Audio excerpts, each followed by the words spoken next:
Good morning and welcome back to my channel Anisha Bairagi blog.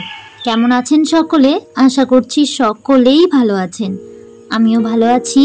আমি অনিশা আপনাদেরকে সঙ্গে নিয়ে ব্লগটা এখন থেকে শুরু করছি। আই হোপ ব্লগটা আপনারা পুরোটা দেখবেন। আজকের বারটি ছিল শনিবার। এখন সময় হয়েছে 6টা। অনেকটা তাড়াতাড়ি ঘুম থেকে উঠেছি।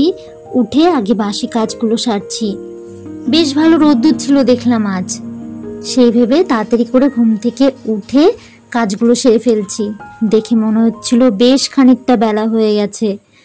এতটাই রোদ্দুর উঠেছিল ঝলমল করে যে মনে হচ্ছিল যে প্রায় 8টা বাজে। যেহেতু বৃষ্টি হচ্ছে কিছুদিন ধরে, সেই কারণে কিন্তু খুব একটা রোদ্র দেখা যাচ্ছে না। তাই বেশ কিছুদিন পর ঝলমল রোদ্দুর দেখে বেশ ভালো লাগছিল। এদিকে বাসি কাজগুলো সারছিলাম, ঝাড় দিয়ে ধুয়ে তারপর পাখিদেরকে খেতে দিলাম।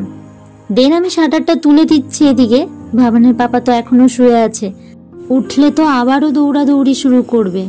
ওই তো সারা দিনের কাজ, একবার বাড়িতে আসা, একবার বাজারে যাওয়া, একবার দৌড়ে জল দিতে যাওয়া, এই হচ্ছে ওর সারা দিনের কাজ। সকাল টাইমটা বেশ খানিকটা টাইম শোয়ও, আমি ওকে ডিস্টার্ব করি না। ওই প্রায় 7টা নাগাদ ও উঠে পড়ে। এদিকে আমি যতটা পারি চেষ্টা করি নিজে করে নেওয়ার, যতটা পারি গুছিয়ে রাখি। তারপর ও উঠে ফ্রেশ হয়ে বাজারে বেরায়। এদিকে কাল কিছু শাপলা আনা হয়েছিল। দেখুন পুরো আমাকে ছাড়িয়ে গেছে শাপলাগুলো। পুরো মানুষ সমান সমান কিন্তু শাপলা, দেখে বেশ ভাল লাগে। আর এই শাপলার ফুলগুলো আমার তো খুব ভাল লাগে। ছোটবেলায় এগুলিকে নিয়ে খুব খেলতাম।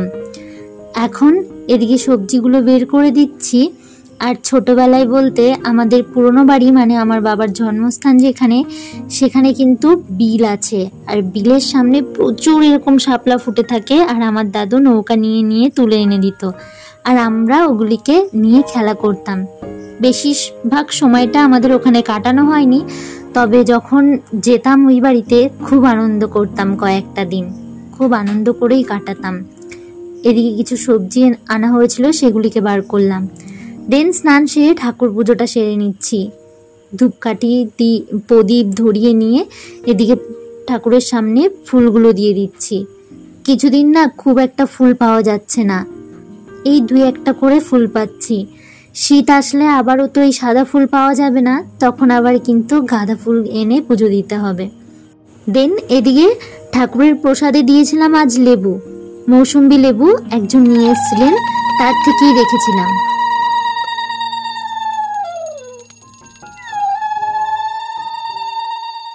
দেন আমি চলে এসেছিলাম রান্নার কাছে।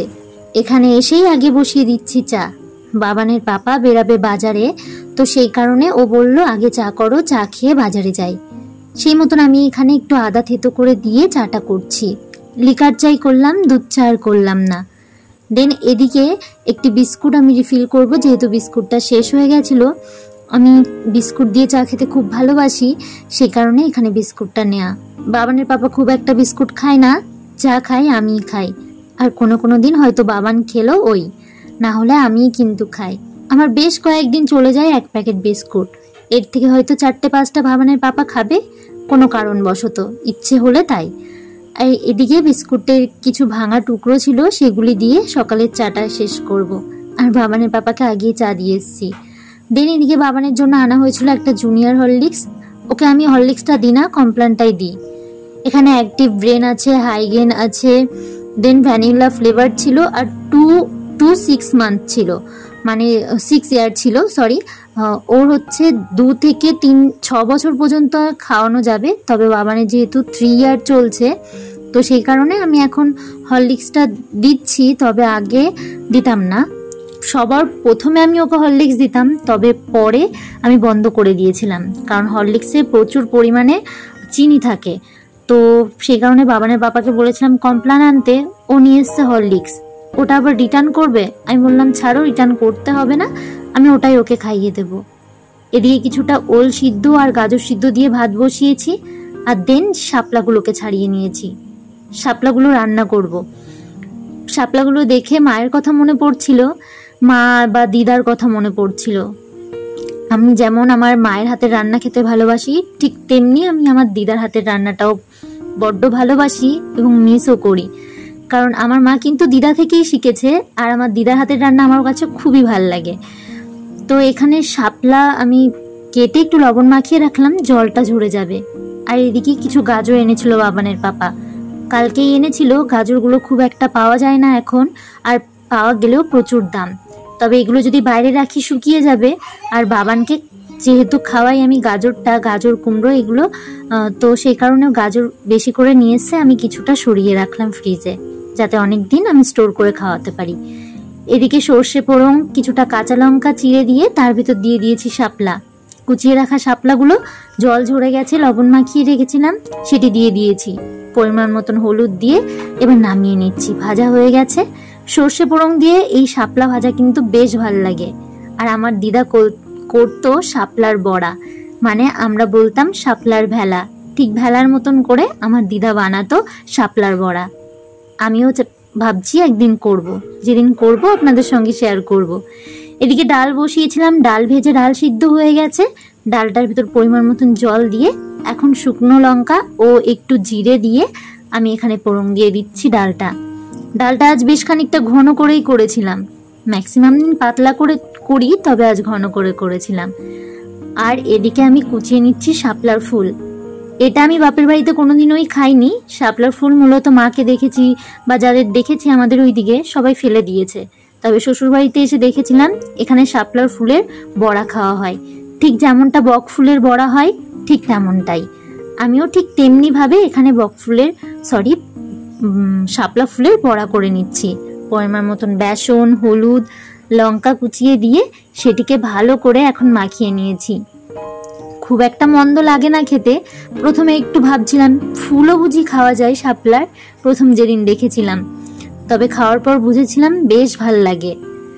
এখানে আমি কয়েকটা করে নিয়েছি, খুব একটা বেশি হয়নি, 6 পিস মতন হয়েছিল, আমাদের হয়ে যাবে। এখানে ভেজে নিয়েছি শাপলাটা, আর আমি তেলটাতে সমস্ত কিছু ভাজা করি, তাই এত কালো কালো টুকরো পড়েছে ভাজার আর কি। আর এইদিকে বসিয়ে দিয়েছি আমি বাবানের দুধের বোতলটা ফোটাতে। আমার রান্না বান্না কমপ্লিট, ক্লিনিংয়ের কাজগুলো কমপ্লিট, সেগুলিকে সেরে আমি ওর দুধের বোতলটা ফোটাতে বসেছিলাম। তারপর আমি এখানে কিছুটা ফল কাটছি, বাবানকে খাইয়ে স্নান করিয়ে ফ্রেশ করে দিয়েছি। আর এর মধ্যে আমি ওকে একটু ফল কেটে ওকে খেতে দেব। বাবানের পাপার কাজগুলো সেরে ফেলেছে প্রায়, ও স্নানে যাবে।